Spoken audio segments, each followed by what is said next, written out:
Alright guys, so I came across this article from Bounding into Comics that I wanted to share with you because I thought it was interesting and hilarious. So let's take a look.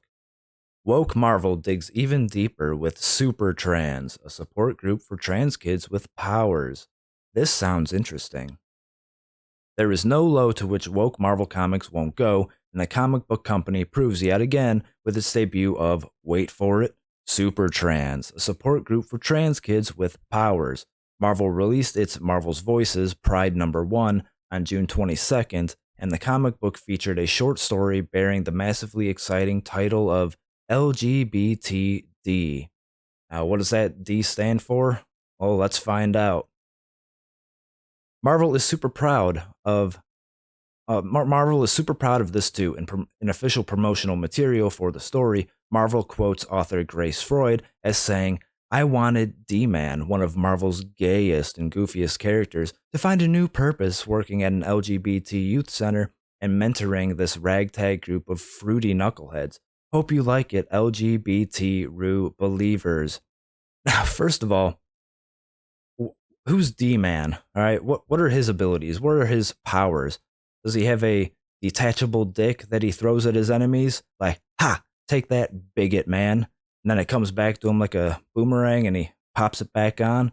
That might be cool. Moving on, after Dunphy welcomes the kids into Supertrans, he turns to some serious business, which of course means it's time for him to talk about pronouns, every Supertrans kryptonite. Folks, or folks with an X, wait, are they pronounced the same, he says? Why don't you introduce yourselves, pronouns and whatnot? And from there we get more pronoun talk, of course, with 4 different characters spewing out gibberish for their introductions. I'm Pity Girl, or Nora, she, her, the first character says. I can hypnotize people with sad stories. I've got a lot of sad stories. I'm sure you do. Aphelion, but call me Reed. They, them, both, because I'm non-binary and there's a whole mostly empty universe inside of me. I freeze things, says the second character. The third character blurts out, I'm Rex Ridley, aka Good Arson, and I'm a dude and I light stuff on fire with my mind. Sounds like he's part of Antifa, if anything. And finally, we have the fourth character. Well, I'm Soph, not Sophie. She, her, big time trans chick. And also go by Face Shopper. Face Shopper? I can shapeshift into anyone, as long as I think they're cool. Wow, just awful dialogue. It's terrible to the point of being nonsensical. She can turn into shapeshift into anyone as long as she thinks they're cool. I guess straight white men are out of the question there. Beyond that, the names and abilities are ridiculously pathetic, even if they are meant to be funny due to caricature and stereotype. They fail on that level. As for the rest of the plot, Spider-Man and the Sinister Syndicate are in the midst of a battle when the Syndicate knocks him into the building where the Supertrans are meeting. The meeting is occurring. After this, the characters in the Supertrans group fight the Syndicate and end up winning, because of course they do. All in all, the more you read LGBTD, the more you wish you would have actively gone out of your way to avoid it. Again, it's just entirely unpleasant.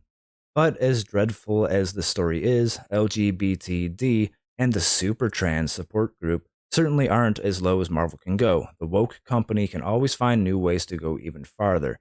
The only question is, what new depths of awfulness will it sink to next? And yes, I think they can and will go lower. Probably sooner than later. I'm sure it's bound to happen. I mean, I'm pretty sure they just made Spider-Man gay with Iceman, I believe. Correct me if I'm wrong. But there's that. But I don't know. Thought this was a funny article. More wokeness from Marvel. It's just it's ridiculous at this point. But I don't know. I guess all we can do is just laugh at it and mock it. But let me know what you guys think in the comments. Hit the like button, subscribe to the channel, and until next time, I'm out.